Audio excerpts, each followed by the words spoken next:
Hi dears, എല്ലാവർക്കും നമസ്കാരം. എല്ലാവർക്കും നമ്മുടെ ചാനലിലേക്ക് സ്വാഗതം കേട്ടോ. അപ്പോൾ നിങ്ങൾ ആരെങ്കിലുമൊക്കെ ആദ്യമായിട്ടാണ് ഈ ചാനൽ കാണുന്നതെങ്കിൽ നിങ്ങൾക്ക് ഇഷ്ടപ്പെട്ട് കഴിഞ്ഞാൽ ഇപ്പം തന്നെ ഒന്ന് ലൈക്ക് ചെയ്തേക്കണേ. അപ്പോൾ നേരെ നമുക്ക് സച്ചിയുടെയും രേവതിയുടെയും ഒക്കെ നാളത്തെ ആ ഒരു വിശേഷത്തിലേക്ക് പോയാലോ. അങ്ങനെ നമ്മുടെ ചന്ദ്രമതി അടുക്കളയിലെത്തിയതും നമ്മുടെ രേവതി ഉണ്ടാക്കി വെച്ചിരിക്കുന്ന പൈനാപ്പിൾ ജ്യൂസ് കണ്ട് ചന്ദ്രയ്ക്ക് കൊതിയാകുക. കൊള്ളാലോ, കെട്ടിയവന് കൊടുക്കാൻ വേണ്ടിയിട്ട് ഉണ്ടാക്കി വെച്ചിരിക്കുന്നതായിരിക്കും. എന്തായാലും അവൻ ഇത് കൊടുക്കണ്ട, ഇതിപ്പോൾ തന്നെ ഞാൻ അങ്ങ് അകത്താക്കും. അങ്ങനെ ഇപ്പം കെട്ടിയോളും പൈനാപ്പിൾ ജ്യൂസ് കുടിക്കണ്ടെന്ന് പറഞ്ഞ് നമ്മുടെ ചന്ദ്രമതി അവിടെ ഇരുന്ന് ആ ഒരു ജഗ്ഗിനകത്തിരുന്ന് ജ്യൂസ് എടുത്ത് വായിലേക്ക് കമത്തുക. അപ്പം തന്നെ നമ്മുടെ ചന്ദ്രയ്ക്കാണെങ്കിലോ, എൻ്റെ പൊന്നേ, പറഞ്ഞറിയിക്കാൻ പറ്റാത്ത അത്രയും ടേസ്റ്റ് ഉണ്ടല്ലോ, ഒരു രക്ഷയില്ല. എന്തായാലും ഇവളുടെ കൈപുണ്യത്തെക്കുറിച്ച് പുകഴ്ത്താതിരിക്കാനേ പറ്റത്തില്ല. അവളെ നേരെ കണ്ട ഇഷ്ടമല്ലെങ്കിലും അവളുണ്ടാക്കുന്ന ഫുഡൊക്കെ നമ്മുടെ ചന്ദ്രമതി അങ്ങ് തട്ടിക്കയറ്റാറുണ്ടല്ലോ. അങ്ങനെ ചന്ദ്ര ഇതൊക്കെ കഴിച്ചുകൊണ്ട് നിൽക്കുക. ഈ സമയമാണെങ്കിൽ നമ്മുടെ സച്ചി വീട്ടിലേക്ക് വന്നു. സച്ചിയുടെ അരികിലേക്ക് നമ്മുടെ രേവതി ചെല്ലുക. അങ്ങനെ രേവതി ചെന്നതും സച്ചിയാണെങ്കിലോ, എന്താ രേവതി, നിനക്കിപ്പോൾ എന്നോട് സംസാരിക്കാൻ പോലും പറ്റുന്നില്ല അല്ലേ? എന്തിനാ നീ എൻ്റെ അടുത്ത് നിന്ന് ഇങ്ങനെ ഒഴിഞ്ഞു മാറി നടക്കുന്നത് എന്നൊക്കെ സച്ചി ചോദിക്കുക. അപ്പോൾ രേവതി പറഞ്ഞു, അതെ സച്ചിയേട്ടാ, നിങ്ങൾ പറയുന്നതൊക്കെ വിശ്വസിക്കാൻ എനിക്ക് കുറച്ച് പ്രയാസമുണ്ടെന്ന് നിങ്ങൾക്കറിയാമല്ലോ. അതെ, നിങ്ങൾക്ക് പൈനാപ്പിൾ ജ്യൂസ് ഇഷ്ടമാണെന്ന് അച്ഛൻ പറഞ്ഞായിരുന്നു. അതുകൊണ്ട് നിങ്ങൾക്ക് വേണ്ടിയിട്ട് ഞാൻ സ്പെഷ്യലായിട്ട് പൈനാപ്പിൾ ജ്യൂസ് ഉണ്ടാക്കിയിട്ടുണ്ട്. നിങ്ങളകത്തേക്ക് വാ, നിങ്ങൾക്ക് ജ്യൂസ് തരാമെന്ന് പറഞ്ഞ് രേവതി ആണെങ്കിൽ എങ്ങനെയെങ്കിലും ഈ മരുന്ന് അത് നമ്മുടെ സച്ചിയെ കൊണ്ട് കുടിപ്പിക്കണം.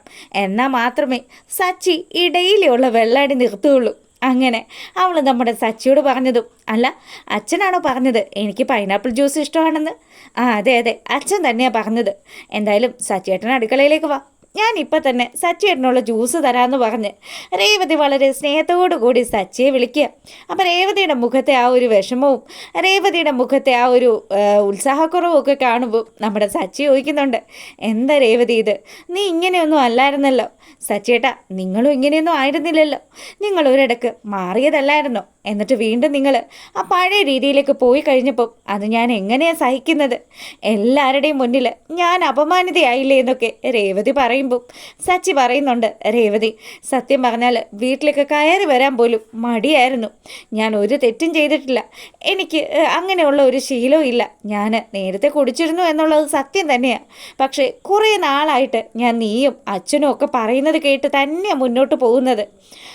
എന്തായാലും സംഭവിക്കാനുള്ളതൊക്കെ സംഭവിച്ചു സച്ചിയേട്ടാ, ഇനി അതൊന്നും പറഞ്ഞിട്ട് ഒരു കാര്യമില്ല എന്ന് പറഞ്ഞ് നമ്മുടെ രേവതി ആണെങ്കിൽ കിച്ചണിലേക്ക് ചെല്ലുക. അവിടെ ഒന്ന് കാണുന്ന കാഴ്ച നമ്മുടെ ചന്ദ്രമതി ആ ജ്യൂസ് ആസ്വദിച്ച് കുടിക്കുന്ന കാഴ്ചയാണ്. അയ്യോ ദൈവമേ, ആകെ മൊത്തം അലമ്പായല്ലോ, അമ്മ അതെടുത്ത് കുടിച്ചല്ലോ, ഇനി പ്രശ്നമാവും. ഇനി ഇത് കുടിച്ചിട്ട് അമ്മയ്ക്ക് എന്തെങ്കിലും വയ്യാതെ വരുമോ എന്ന് നമ്മുടെ രേവതി ചിന്തിക്കുക. ഭർത്താവിന് വേണ്ടി കലക്കി വെച്ചിരുന്ന സാധനം അത് ഞാനെടുത്ത് കുടിച്ചതിലുള്ള വിഷമമാണോ നിൻ്റെ മുഖത്ത്? അല്ല, അമ്മ എന്തിനാ ഈ ജ്യൂസ് എടുത്ത് കുടിച്ചത്? ഇത് ഞാൻ സച്ചിയേട്ടന് വേണ്ടി ഉണ്ടാക്കി വെച്ചതല്ലേ. അതിനെന്താ, സച്ചിക്ക് വേണമെങ്കിൽ വേറെ ജ്യൂസ് ഉണ്ടാക്കി കൊടുക്കണം. അയ്യടാ, പൈനാപ്പിൾ ജ്യൂസ് മാത്രം കുടിക്കുന്ന ഒരാളാണല്ലോ നിൻ്റെ ഭർത്താവ്. എടി, അവന് നീ ഒരു കാര്യം ചെയ്, അവൻ മദ്യമല്ലേ കുടിക്കുന്നത്, അതുകൊണ്ട് അവന് നീ ആ സാധനം വാങ്ങിച്ചു വെച്ച് അതൊഴിച്ചു കൊടുക്കാൻ നോക്ക്. അല്ലാതെ ഇവിടെ ഞങ്ങൾക്ക് എല്ലാവർക്കും ഇഷ്ടമുള്ള സാധനമൊക്കെ ഉണ്ടാക്കി വെച്ചാൽ ഞാൻ ചിലപ്പോൾ എടുത്ത് കഴിച്ചു എന്നൊക്കെ ഇരിക്കും.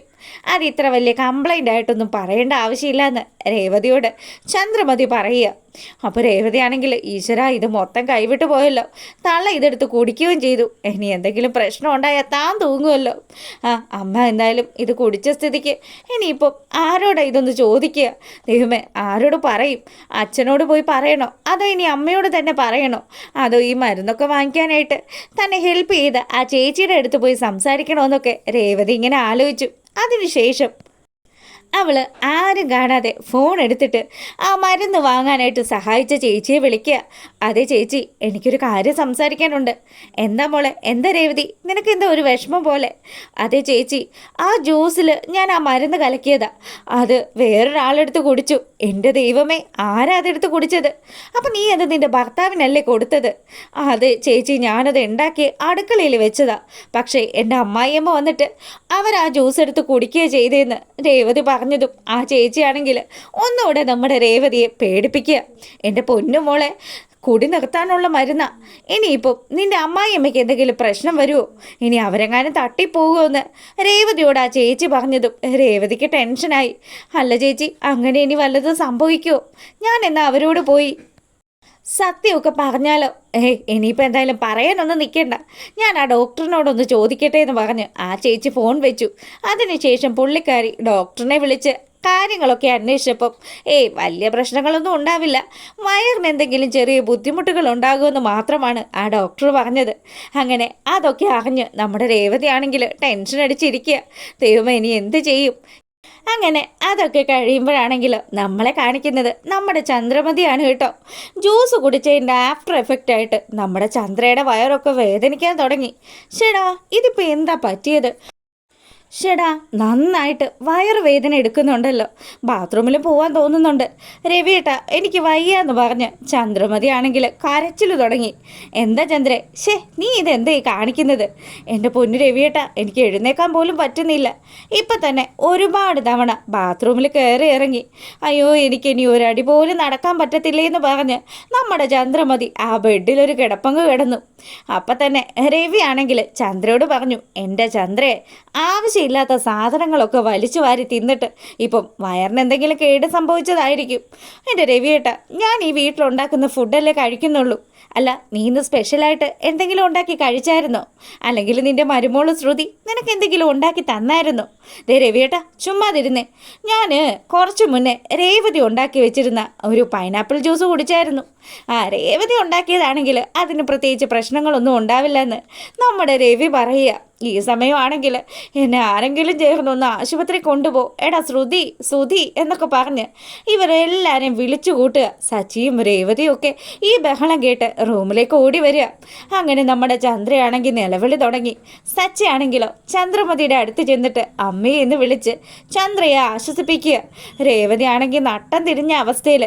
അങ്ങനെ മക്കളും മരുമക്കളും ഒക്കെ കൂടി നമ്മുടെ ചന്ദ്രയെ രക്ഷപ്പെടുത്തുകയോ ഇല്ലേ എന്നുള്ളത് നാളത്തെ വിശേഷത്തിൽ അറിയാം. അപ്പോൾ വീഡിയോ ഇഷ്ടമായിട്ടുണ്ടെങ്കിൽ എപ്പോഴും പറയുന്നത് പോലെ തന്നെ ഒന്ന് ലൈക്ക് ചെയ്തിട്ട് കാണുക.